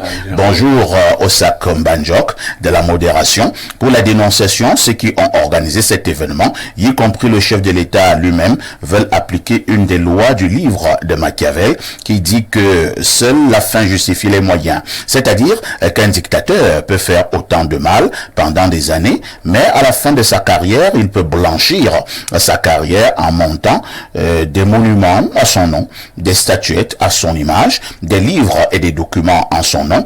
Sauf que Machiavel ne sait pas, les ancêtres de Omniobé ne fonctionnent pas comme ça. Ce film est très réducteur, nul et très mal réalisé. Ceux qui l'ont réalisé ont cru que nous étions à l'époque où on utilise encore les magnétoscopes et les cassettes. J'imagine un peu le logiciel de ces gens qui ne font que noircir l'image des billards. Autre message ce jour, bonjour parfait. Et à tout ton panel. Parfait, pourquoi tu t'étonnes sur le fait que Nganou aurait vendu son combat? Les Ngannou sont versatiles. Ma plus grande déception est la promesse non tenue du gouvernement. Il nous a promis une croissance à 2 chiffres, l'électricité, etc. Et entre-temps, ces gens ont endetté le pays à hauteur de 14 000 milliards en 10 ans. Au Zimbabwe, le président Mugabe, à l'âge de 91 ans, avait pensé que la seule personne qui était capable de lui succéder était son épouse. J'ai bien peur que cette situation arrive à un pays d'Afrique centrale. C'est Hilaire des Niga qui envoie le message. Autre préoccupation ce matin. Bonjour PA. Certes, le jeune monsieur a son droit de prendre sa position, mais comme monsieur Blériot lui a dit, s'il vous plaît, et qu'il n'énerve pas la jeunesse. On ne peut vanter quelqu'un qui a passé le temps à nous imposer des gens qui ne travaillent pas. S'il a déjà pris sa part au RDPC, qu'il nous épargne ces discours-là, pardon. Autre message ce jour, bonjour parfait, et mes amitiés à tout le panel. Avec votre permission, je voudrais rappeler à M. Blériot que Joshua n'a jamais combattu Fury dans un combat officiel. Nganou, bien qu'ayant fait une bonne prestation face à Fury, ça ne lui donnait pas du coup les fondamentaux de la boxe. Et si vous dites que Nganou a vendu le combat, ça veut dire que vous insultez l'intelligence de Nganou. Nganou a perdu le combat. C'est pas d'ailleurs sa première défaite. Il en a essuyé d'autres, sauf que la dernière est plus violente. Joshua n'a jamais battu Fury. Fury à ce jour est invaincu. Un téléspectateur averti. Dites-lui qu'on va lui mettre la vidéo où Joshua envoie Fury au sol. J'envoie ça directement à la réalisation. Voilà. Bonjour tonton parfait, s'il te plaît, j'aimerais savoir s'il est possible que la première dame du Cameroun puisse rouler avec le véhicule du président de la République ayant son immatriculation PRC, sachant que ça fait partie des attributs du président Paul Biya. Vous êtes mieux outillés pour m'expliquer. Merci. Bon, c'est vrai que cette situation crée quand même un débat au niveau des réseaux sociaux depuis quelques jours. Nous allons vous donner un peu plus d'explications dans quelques jours également. Gardez votre mal en patience. Autre message ce jour, bonjour le panel. Si vous prêtez attention en regardant minutieusement ce combat, vous verrez que c'est une mise en scène. Le premier round, Joshua ne l'a pas touché lorsqu'il est d'abord tombé. Et le second, il s'est laissé toucher légèrement. Bonne émission à vous. C'est Franck de Bingala qui envoie le message. Je vous amène au plus 33. C'est la France. Bonjour au Hibou FC de la modération qui règne en maître sur tous les petits églisiens de la modération. Concernant le combat de Nganou, il faut noter qu'il était effectivement prêt, mais il a trouvé un costaud groumier et qu'il a fait confondre Riyad à Batier. D'ailleurs, est-ce que ça nous surprend? Parfait, actuellement, qu'est-ce qui marche au Cameroun? Le football, monsieur nul, dame zéro, football poussin, en lambeau. Vous voulez que Nganou fasse l'exception comment? Au Cameroun, quand il y a la route, il n'y a pas les autoroutes. Quand il n'y a pas les douanes, il y a les espaces minés. Quand il n'y a pas l'huile du moteur, il y a l'huile du coquille. Les choses se passent de telle manière que si un Tchadien se présente à l'élection présidentielle au Cameroun 2025, il va gagner. C'est Stéphane de Paname qui nous envoie le message. Je vous amène au 216. Je pense que c'est la Tunisie. Bonjour parfait et à ton riche panel. Le but de ce film était pour venir étouffer la version il y avait quoi avant pour nous montrer les réalisations actuelles, mais sauf qu'avant à 20 ou à 22 ans de l'ancien président, il a beaucoup réalisé qu'à 42 ans, si avec l'allure que l'ancien président avait pris, si c'était lui qui continuait de gouverner ce pays, nous ne serions pas là où nous en sommes là maintenant. Une capitale sans eau, sans électricité, sans soins médicaux, une éducation relevée, sans moyens de transport en commun, sans la paix totale dans notre pays, sans une économie forte, etc. Vraiment, ce régime nous a tant fait de mal qu'il rentre et nous laisse notre pays en paix. Disons peut-être deux dernières préoccupations.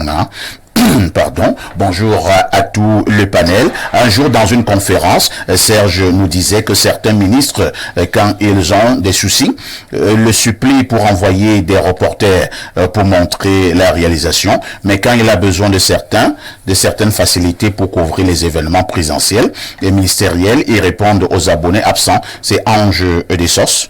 D'abord, qui est Serge? Moi, je ne comprends pas. Hein.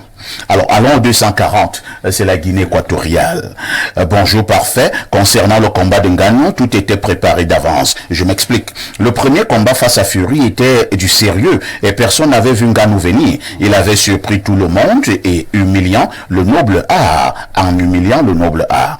Les Blancs étaient très malins, ont utilisé le même Ngannou pour restaurer l'image de la boxe. Regardez bien le premier combat, il a gagné presque 10 millions de dollars, mais il a gagné plus du double au deuxième combat. Ngannou ne s'est pas entraîné durement comme au premier combat parce qu'il connaissait déjà l'issue du combat. Après son combat contre Fury, Ngannou a intégré le top 10 des poids lourds de la boxe. Il occupait le 10e rang. Cela signifie que Ngannou faisait son premier combat professionnel en boxe samedi.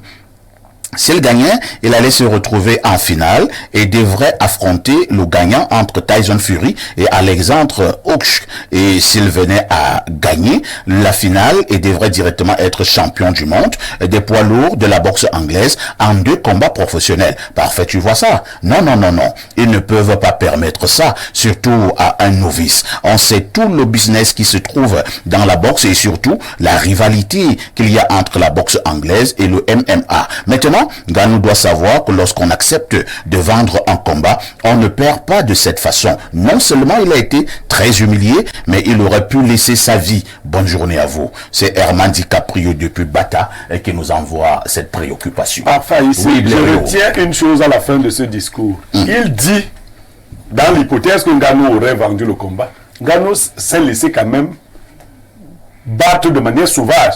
C'est-à-dire qu'il a pris un coup très violent. Pour le téléspectateur qui dit que Joshua n'a jamais combattu Ngannou, je crois que la réalisation, vous avez calé déjà pour lui. Est-ce qu'on peut avoir les images? Est-ce que nous pouvons avoir ce que Joshua avait fait à Tyson Fury? Pour que ce type voit ce que Joshua a l'habitude de faire aux gens.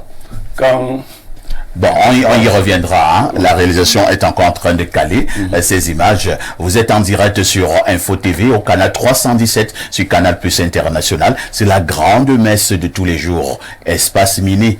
Qui dit mieux? À tout de suite pour la suite. Vous avez aimé le mois de janvier avec la CAN. Vous allez adorer le mois de février. Avec Canal+, c'est encore plus de foot avec 100% de l'UEFA Champions League. Plus d'intrigue avec la série du continent, la bataille des chéris saison 2. Plus de créations originales avec le retour du feuilleton. Le futur est à nous.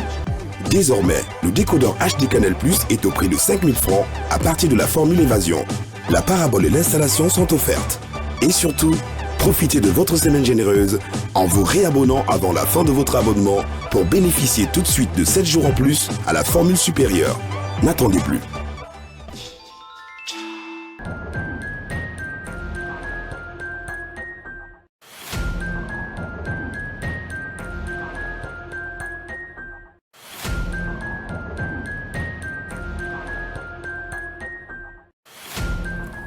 Bon retour sur ce plateau d'Espace Miné, 10h, 11h52. Nous vous le disions en ouverture ce matin, nous marquons un arrêt sur le phénomène, entre guillemets, de très hautes instructions dans notre pays de manière régulière. Nous avons des notes écrites par le ministre secrétaire général de la présidence de la République, M. Ferdinand Gongo, avec la mention sur très haute instruction du président président de la République. Le débat est en train d'enfler, le débat prend corps au niveau de l'opinion. Beaucoup pensent qu'il s'agit d'une manipulation du ministre d'État, secrétaire général de la présidence de la République, au moment d'autres retorquent en disant il n'y a pas de manipulation, c'est juste une réalité. Ce matin, nous allons poser le problème tout en prenant également le prétexte de l'honorable Nietzsche et qui n'est pas allé du dos de la cuillère en portant plainte contre le ministre d'État, secrétaire général de la présidence de la République du côté du tribunal de grande instance du Foundi, en faisant comprendre qu'il s'agit là ni plus ni moins de l'usurpation de fonction. Patrice Séméon Mvoma, quel est le regard que vous posez de manière générale sur ce que l'on appelle de plus en plus au Cameroun les très hautes instructions? La première chose, c'est que les très hautes instructions, c'est purement camerounais. Parce que les instructions d'un chef sont toujours très hautes. Ça signifie que dire que ça vient du président de la République, quand le président de la République signe, ce sont des hautes instructions. On ne débat pas avec les instructions d'un chef. Si on doit préciser très haute instruction ou parfois très très haute instruction, ça signifie qu'il y a un problème au niveau du respect de l'autorité. Et quand vous regardez la façon de fonctionner de notre gouvernement, vous vous rendez justement compte qu'il y a un mépris total de l'autorité. C'est-à-dire que tout le monde veut singer le président de la République, tout le monde veut être chef. C'est pour cela qu'ils confondent, c'est pour ça ils ont classifié les hautes instructions, puisque tout le monde utilise haute instruction quand il veut, où il veut, et c'est le mélange, ça devient un peu le fourre-tout. Mais maintenant, le secrétaire général de la présidence de la République, qui est également ministre d'État, lui par contre, quand vous prenez par exemple le décret numéro 2011/412 du 9 décembre 2011 portant réorganisation de la présidence de la République. La présidence de la République, c'est un peu plus de 21 structures qui travaillent comme ça, avec ministres délégués. Et toutes ces structures qui travaillent sont chapeautées par le secrétariat général à la présidence de la République. Et le secrétariat général à la présidence de la République est justement, quand on parle qui a la tête, il y a à la tête un secrétaire général à la présidence de la République qui est accompagné par 2 secrétaires généraux adjoints. Il est accompagné par des adjoints. Et ces adjoints-là, justement, au cas particulier, spécial, où on prend un arrêté particulier, des textes particuliers peuvent permettre à ce que ces derniers puissent avoir également des rôles à jouer. Mais le piston qui fait tourner la machine ici, c'est le secrétaire général à la présidence de la République. Parce que le secrétaire général à la présidence de la République est chargé, n'est-ce pas, des relations entre la présidence de la République et le gouvernement.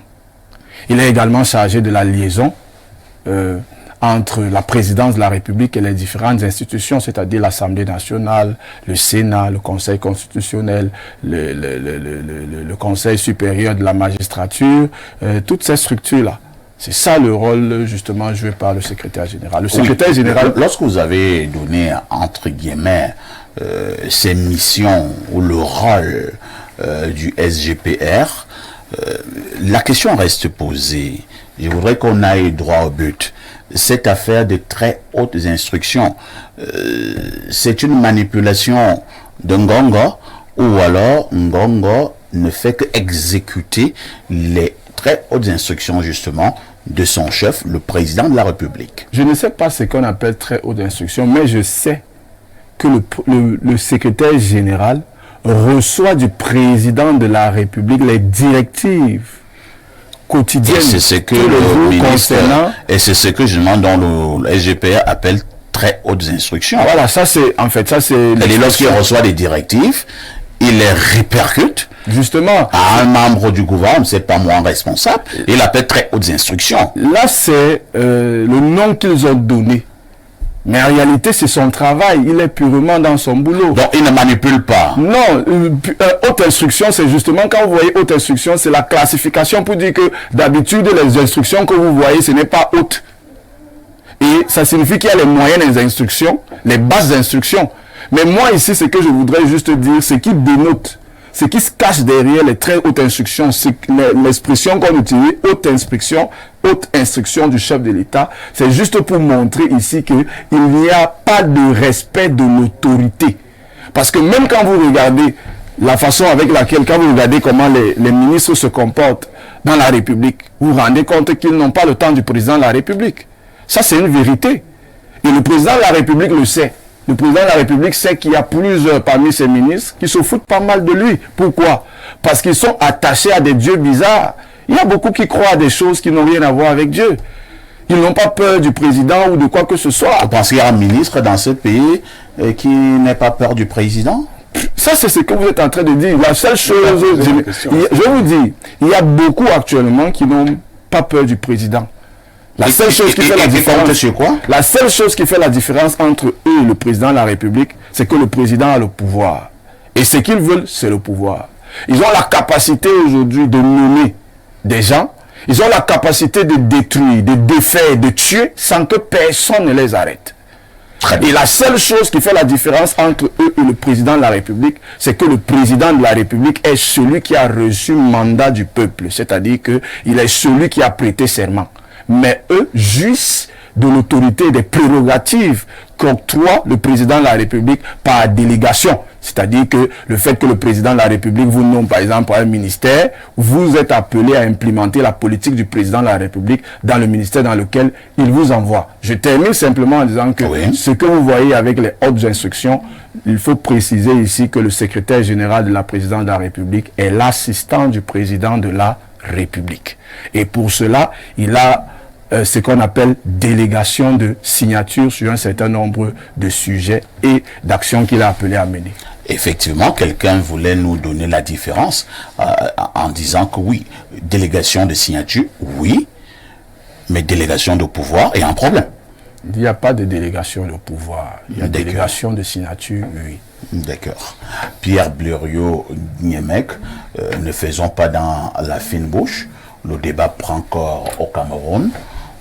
On a même vu une situation il y a quelques mois où le secrétaire général, ministre d'État, avait justement envoyé une note à un ministre d'État également de la République sur très haute instruction. Et on a vu le ministre faire dans la...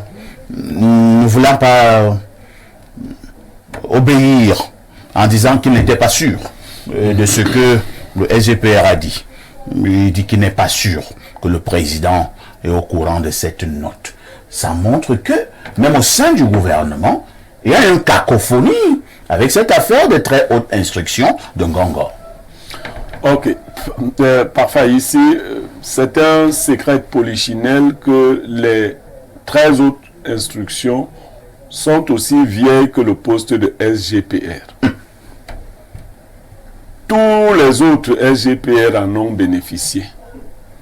Maintenant, je vais vous donner mon sentiment personnel du fonctionnement d'une administration. Parfois, ici, a une secrétaire en tant que DG d'Info TV. Cette secrétaire ne peut pas inventer une instruction de Parfait ici, mais elle peut manipuler Parfait ici.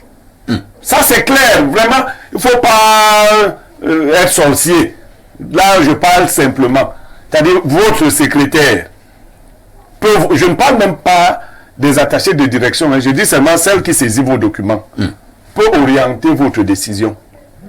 Je parle, maintenant, je viens au niveau de la présidence de la République. Le Cameroun a un système hyper présidentialiste. La primature est un décor. Le Cameroun se gère à la présidence. Ça, c'est le Cameroun. Ça se gère à la présidence. Et comme mon copanéliste vous disait, il y a beaucoup de structures à la présidence. Il y en a trop. Et tout ce qui se fait doit être ramené à l'appréciation du chef de l'État. Mais la dernière main qui touche à ces documents, avant d'être soumis à l'appréciation du chef de l'État, c'est la main du SGPR. Que ce soit le ministre d'État Ngongo ou tous les autres, il faut entendre la SGPR. Il ne faut pas faire de fixation. Alors, le chef de l'État du Cameroun est un humain comme les autres. Il faut arrêter cette affaire où on pense que Biya ne peut pas se tromper, on ne peut pas tromper Biya, Biya comprend. Non, non, non, c'est pas vrai. Tous les administrateurs savent que vos collaborateurs, d'ailleurs les hauts cadres en administration, sont des agents qui contribuent à la prise de décision. Parfait, je suis votre collaborateur ici. Je contribue fortement à la prise. Vous me posez souvent, vous pensez, Blédo, tu penses. Donc, Tout à fait. et ça, vous êtes sûr que si j'ai un vice, vous pouvez le subir. Si je veux que ce soit M. Vomo qui aille quelque part, Vous pouvez manipuler. je peux vous manipuler. Mais en fin de compte, il faut faire le distinguo. Est-ce que le ministre d'État actuel, Ngongo, peut initier et envoyer une très haute instruction à un ministre? Non. Ce n'est pas possible. S'il le fait à midi 15, il sera débarqué. Il ne peut, comme je ne peux pas ici, usurper le titre de DG, parce que parfait, prenez ça en autre. Nous sommes, avant d'être collègues, nous sommes des amis. Mais quand vous découvriez un document dans lequel je dis que parfait, le DG a dit 6, comment vous allez prendre ça? Alors que je n'ai rien dit. Vous n'avez rien dit. Comment vous allez prendre ça? C'est pas normal. Est-ce que Biya est l'ami de Biya? Non. Lui, il est né Campo. Non. Là c'est pas possible. Si Biya découvre que Ngongo a... D'ailleurs, ces très hautes instructions sont souvent adressées à d'autres membres du gouvernement. Donc, susceptibles de retourner chez le président de la République. Parce que si vous envoyez une très haute instruction à quelqu'un comme le ministre d'État Laurent Esso, vous connaissez quels sont les réseaux qu'il a pour faire retourner une instruction. Et d'ailleurs, tous les ministres, chacun essaie d'avoir sa presse et tout le reste. Donc, le ministre d'État, on n'ignore pas que s'il invente, le lendemain, cette très haute instruction sera sur les réseaux et tout le reste. Donc, de ce point de vue, en levant la fausse équivoque, il peut y avoir, comme pour lui comme pour tout autre collaborateur très proche d'un chef, de la manipulation. Si je veux que mes gens soient nommés, mes gens seront nommés. Et j'aime vous dire qu'à une certaine époque, on avait eu un SGPR qui avait nommé un DG de la CRTV, alors que le DG était en fonction. Heureusement que les réseaux du DG lui ont dit que non. On a une note ici. On a une note ici Qui te débarque. Le gars a usé aussi rapidement de ses réseaux. Pour bloquer la note. Et je vais vous dire, les ministres qui résistent, un de ces ministres qui a résisté, c'est parce que lui-même a été SGPR. Les pouvoirs d'un SGPR sont donc évidemment très élargis.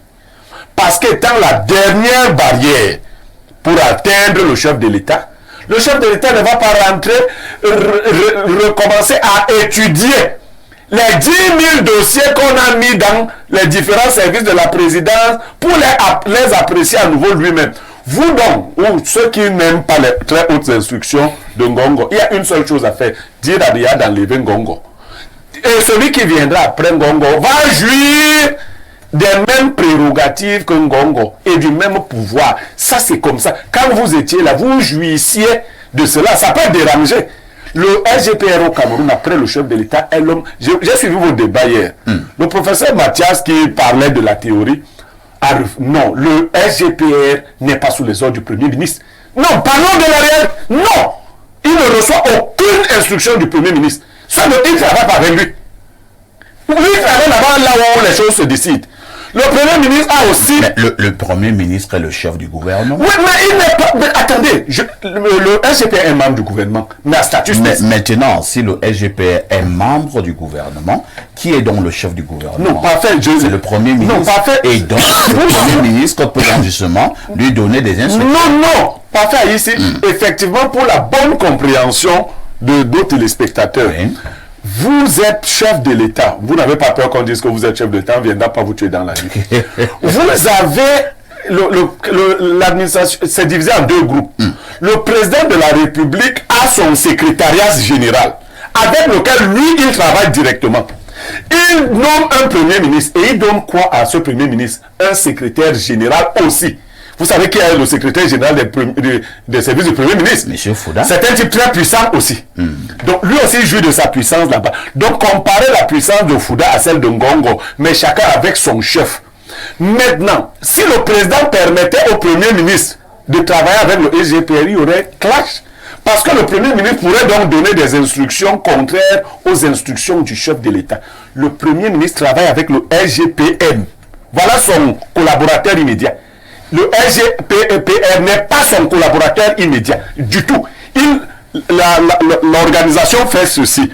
Elle démarre par la présidence et elle ouvre les démembrements avec le premier ministère qui va. Il n'y aura jamais une autre qui partira du premier ministère pour être une instruction donnée au SGPR jusqu'à ce que Biya meure. Ça ne se produira jamais. Merci. Lisons encore quelques préoccupations de nos nombreux téléspectateurs. Bonjour parfait, il y a tout un panel. La question des hautes instructions est une affaire qui appartient à la haute sphère. Il est difficile de dire avec certitude que ça peut s'apparenter à de la manipulation, puisqu'à ce jour, les faits nous le démontrent. Avez-vous souvenir dans ce pays où le président a un jour remis en cause ces hautes instructions?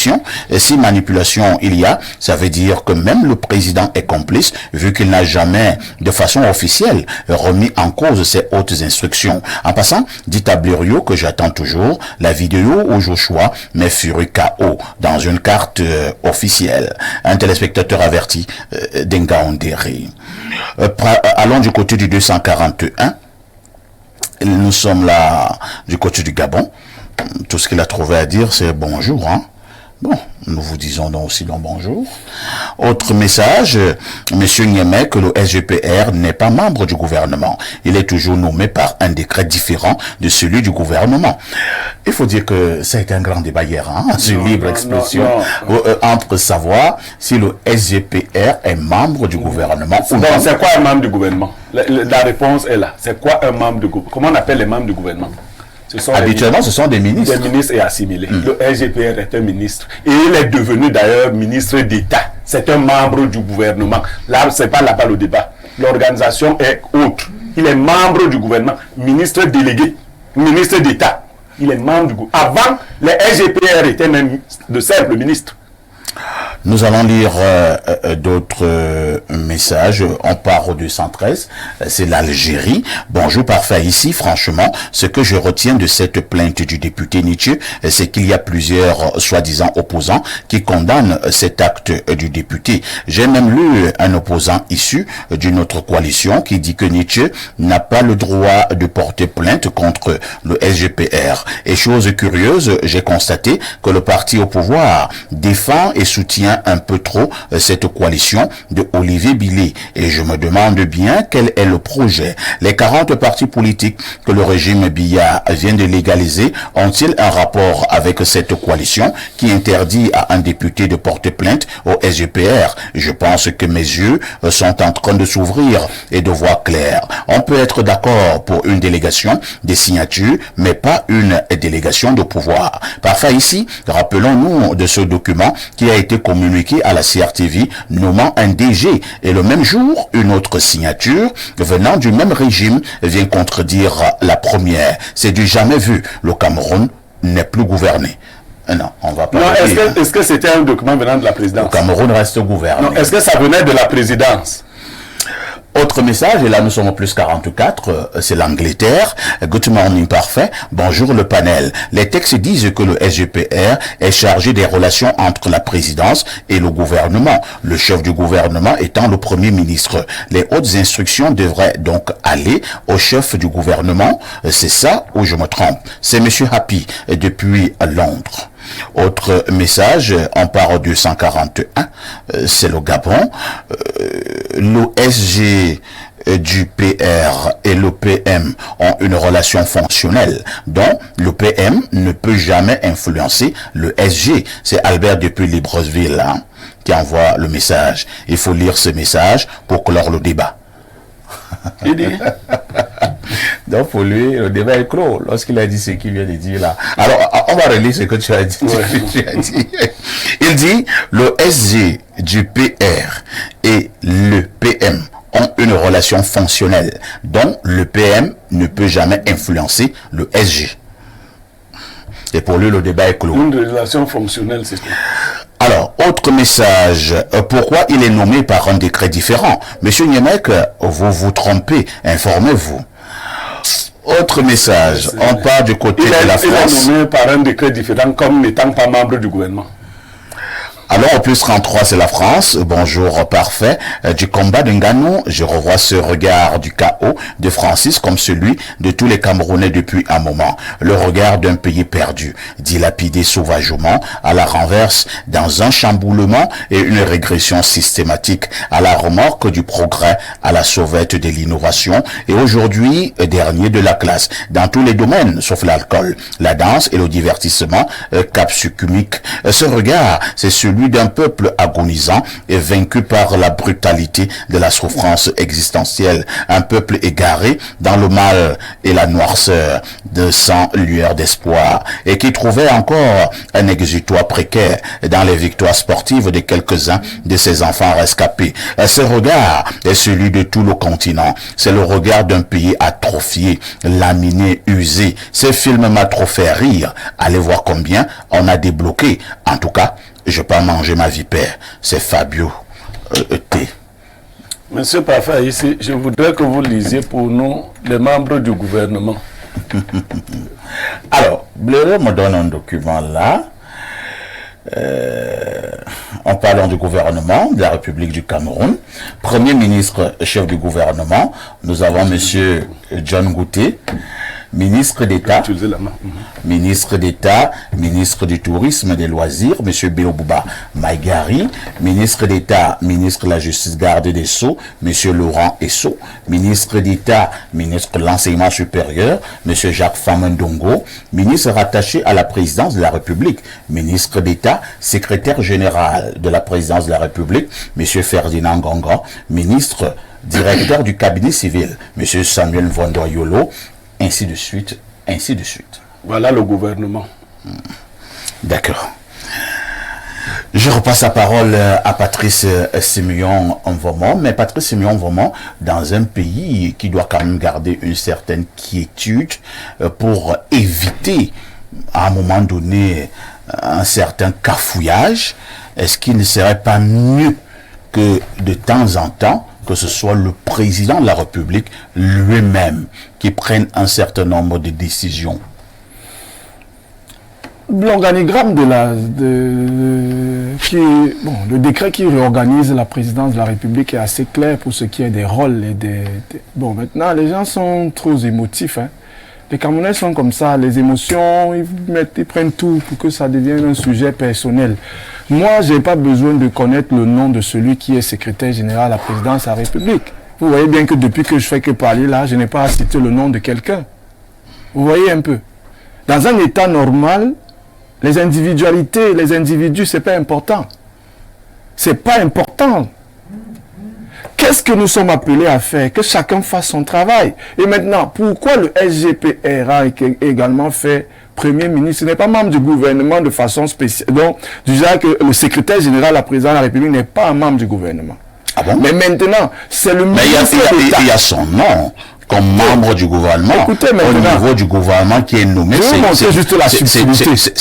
C'est noir sur blanc. Je vais vous montrer la subtilité. Oui, c'est quoi la subtilité? Quoi? Le secrétaire général est chargé des relations entre la présidence et le gouvernement. C'est connu. Là, ça c'est le secrétaire général. Oui. Oui. Mais maintenant, pourquoi on fait du secrétaire général le ministre d'État? Le ministre d'État est un vice-premier ministre. En réalité, c'est pour donner encore plus d'ouverture à M. Ngongo donc. Pourquoi le ministre Ngongo, SGPR, n'est pas le seul ministre rattaché à la présidence? Il y a des ministres, on les appelle les ministres rattachés à la présidence. Il est le premier d'entre eux. Le ministre directeur du cabinet civil est un ministre. Les ministres délégués à la présidence, comme les Mbargambo, ce sont les ministres, ce sont des membres. Si vous dites que le SGPR n'est pas membre du gouvernement, le DCC ne sera pas membre du gouvernement, tous les autres ministres délégués à la c'est des ministres rattachés à la présidence et il est le premier d'entre eux. Il n'y a pas de débat. Le ministre SGPR est membre du gouvernement. Ouais. Non, mais ne le dites plus. Là qu'on a cité. Il est membre de quoi? Attendez, s'il vous plaît. Oui. Moi, je ne veux pas faire les débats où on fait les cris là. Vraiment, ça me... Non, ne soyez pas impoli. Ça me fait... Non, mais attendez, si vous voulez être impoli, moi je sais l'être. Vous voyez? Vous ne voulez pas faire les débats où vous dites des choses qui ne sont pas correctes. Qui vous a dit que Ngongor n'est pas membre du gouvernement? Vous voulez les débats où on embrasse les gens? S'il vous plaît, un peu de calme. Si vous embrasser. Un peu de calme. Vous voulez les débats où on fait les bisous? Patrice Simeon Vomont, vous avez la parole. Merci. Dites encore comme vous avez dit là, vous verrez comment je vais faire l'écrit. Essayez encore de dire ça. Vous ne menacez pas. Non, qui essaie encore de dire qu'il ne veut pas les débats où on fait l'écrit? Vous voulez, quand vous parlez du baobab caché, dites encore. Calmez-vous. Voilà, dites encore. On se calme sur ce plateau. Vous voulez pas faire les bisous aussi homosexuels? Allez-y. Nous sommes deux. Ça signifie qu'on n'a pas assez discuté la parole. Non, on va se discuter la parole. C'est le genre de débat là que je vais vous imposer. Ouais. Allez-y, monsieur Vomont. Voilà. Si nous sommes calmes, c'est bon. Quand nous sommes calmes, c'est assez. Ça nous permet à nous également de permettre à ce que ceux qui sont à la maison puissent mieux nous saisir et mieux nous comprendre. Donc, c'est quoi? Je suis pas totalement. Je dis pas ce que vous êtes en train de dire est faux. Hein. C'est vous qui m'évaluez. C'est ce que je dis. Ne vous mettez pas. Je vous dis que le SGPR est membre du gouvernement. Écoutez, ne vous mettez pas sur la défense. J'écoute ce que je suis en train d'apprendre. C'est un débat. Et un débat signifie échange. Et quand on parle d'échange, ça signifie que vous avez votre avis, je donne le mien. Ce n'est pas un avis. Et les personnes qui doivent comprendre le plus, c'est ceux qui sont à la maison. Et je ne débat pas sur cette question. Le ministre d'État, et voilà, je ne fais que le dire. Et Ferdinand Ngongo est membre du gouvernement. Voilà ce que vous précisez. Il n'y a pas autre chose. Il n'y a pas autre chose que membre du gouvernement. On vous a compris, monsieur. Et ça, je ne veux pas de débat là-dessus. On vous a compris, monsieur Niamek. Permettez donc également à monsieur Mvomont. Maintenant, le baobab peut faire n'importe quoi. Allez-y, monsieur Mvomont. Voilà. Voici ce que je précise. Je dis bien que le secrétaire général à la présidence de la République n'est pas un membre du gouvernement. C'est un assistant du président de la République. Mais le ministre d'État, c'est autre chose. Le ministre d'État, c'est donc M. Ngongo, non? Écoutez donc, ça signifie que le secrétaire général, la présidente de la République, qui a déjà son rôle, on donne encore un autre élément de plus qu'on appelle ministre d'État, qui lui donne encore plus de pouvoir. Ça signifie quoi? Ça signifie que, mis au poste de secrétaire général de président de la République, il a déjà beaucoup de travail à faire. C'est pour ça que j'ai parlé du piston qui fait tourner la machine, en début. Et maintenant, faisant encore de lui maintenant ministre d'État, un ministre d'État est un vice-premier ministre. C'est pour cela que vous avez vu dans le classement, on a commencé par le premier ministre, et puis on a selon les classifications en fait. Vous voyez un peu. Donc ça signifie quoi? Ça signifie que le ministre d'État, secrétaire général à la présidence de la République, à ce moment je prononce le nom Ngongo, est justement membre du gouvernement, de fait, qu'en tant que ministre d'État. Mais en tant que secrétaire général de la présidence de la République, ce n'est pas le cas. Et je mets un nom justement parce que c'est une particularité. À ce moment, il devient ministre d'État, secrétaire général à la présidence de la République. C'est deux missions bien précises. Vous voyez un peu. Okay. Voilà, donc je crois que là maintenant, si nous sommes compris, on peut continuer d'avancer. C'est-à-dire que je ne dis pas faux sur ce qu'il est en train de dire, mais je clarifie juste pour qu'on comprenne dans quel sens il se retrouve en train d'être membre du gouvernement. Je pense que à l'allure où vont les choses, il va falloir que nous ayons un document venant de la présidence de la République pour nous dire clairement si le secrétaire général de la présidence de la République du Cameroun est membre du gouvernement ou non. Bléreux, vous savez, hier, sur ce même plateau, dans le grand débat de la semaine, il y a eu ce débat. Où les gens ne se sont pas entendus. Toujours sur ce plateau, il y avait deux camps entre ceux qui pensaient, et cette thèse était soutenue par le professeur Mathias Eric Owonangini, qui pensait que le SGPR est membre du gouvernement. Il a donné un certain nombre d'arguments. Beaucoup pensaient également, comme Maître Sim du MRC, qu'il n'est pas membre du gouvernement. Parfait, ici. Oui. Je ne suis pas celui qui tranche les débats entre tel ou tel. Oui. D'accord. Ce que je vais vous dire, c'est que les gens ont confondu une pratique.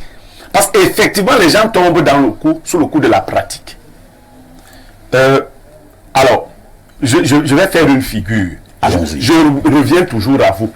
Parfois, ici, vous avez quelqu'un qui travaille dans votre cabinet. Oui. Que vous avez nommé. Mais vous avez des gens que le PDG vous affecte. ils font partie de l'administration d'Info TV ou ils ne font pas partie de l'administration? Ils font partie. Bien sûr. D'accord. Le RGPR n'a pas toujours été ministre d'État. Il était ministre. Je ne parle pas de l'actuel. Il faut que les gens suivent. Nous faisons une lecture générale. C'était à la base un ministre. Il s'est trouvé que les pouvoirs dont jouissait le RGPR, parce que on ne va pas tout dire ici. Vous et moi, nous allons à la présidence. Bon, il se trouve que beaucoup de ministres eux-mêmes savent qu'ils sont soumis, entre guillemets, au ministre de la présidence. On a donc relevé le titre de simple ministre et on l'a fait ministre d'État. Par le passé, les SGPR étaient ministres. Ils n'étaient même pas ministres d'État. Ils étaient simples ministres. Il y a un groupe de ministres qui sont appelés des ministres rattachés à la présidence et dans le gouvernement. Ils sont une dizaine. Il n'est pas le seul. Lui, il a donc été... Avant le DCC, par contre, n'était pas membre du gouvernement. On a fait du DCC un ministre sous le DCC Belinga Iboutou. Il était membre de l'administration de la présidence. Il n'était pas ministre. Une fois devenu ministre, vous êtes membre du gouvernement. Un point, c'est tout. Il y a les membres du gouvernement et les ministres est assimilé. Or, la différence que monsieur veut faire, est-ce qu'il y a quelqu'un qui est ministre d'État? C'est-à-dire, nous avons un ministre d'État et il est SGPR ensuite. Ou alors il est ministre d'État SGPR. Qu'est-ce qu'il est? Il est ministre d'État SGPR. Mais s'il est donc ministre d'État SGPR, il est membre du gouvernement. Il n'est pas SGPR d'une part et ministre d'État d'autre part. Nous allons encore lire les messages. Je n'ai jamais Bonjour, le SGPR n'est pas membre du gouvernement. Sa qualité de ministre n'est pas liée au gouvernement. Belle explication de monsieur Anvers. Et c'est ça, rien à douter. Son ministre d'État est intitulé personné et non ex-qualité. Votre consultant confond et mélange les choses vraiment. Autre message ce jour, dans ce grand débat. On part encore, repartons du côté du 213, c'est l'Algérie. Parfois ici, je comprends très bien le pasteur. Un SGPR n'est pas membre du gouvernement par défaut, mais dans les cas particuliers, on peut le nommer membre du gouvernement. Un SGPR n'est pas un ministre, mais un ministre peut être un SGPR par cumul de fonctions. Autre message ce jour, on part au plus 49.